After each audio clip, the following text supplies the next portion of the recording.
Hvaljen budi Jezus Kristus. Ja sam si došla po čeljano jaje.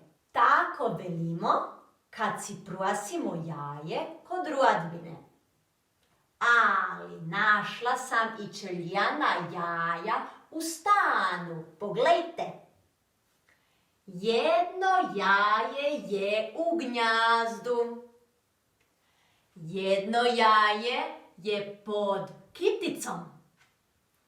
Jedno jaje je med kiticom i gnjazdom. Jedno jaje je uz gnjazdo. A ki vidi zadnje jaje? Ki vidi još kakovo jaje? Ovdje je jedno jaje. Jaje je na ormaru. Super! Našli smo sva jaja.